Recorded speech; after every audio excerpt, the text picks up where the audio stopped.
তুই যে টাকা পাঠাইছস বিদেশ থেকে সে টাকার হিসাব তোর এখনো দিই নাই। শোন, একটা কথা মনে রাখবি, আমি কিন্তু তোর বড় ভাই।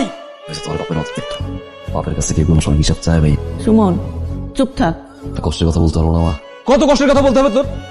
কোন কোন কষ্টের কথা তোর বলতে হবে তুই একটু বল আমাদের। বিদেশ থাকি তার মতো খাটি মা, 5 বছরে যা কামাইছি সব পাঠাইছি, 18 ঘন্টা করে কাজ করি। তোমার জিগাইতা কি খাইছি? তুমি গরুর মাংস, উটের মাংস, মুরগির মাংস। কিসের গরু কিসের উট মা? কোনো মতে ডিমবাজি করে ভাত খাইতাম, 3 আগের বাসি খাবার খাইতাম। ভালো মতো জামা কাপড় কবে কিনছে তো ভুলে গেছি মা। বাইরে 1 টাকা খরচ করতে পারতাম না, 1 টাকা খরচ করতে গেলেই মনে হইতো আমার মায়ে কেমন আছে।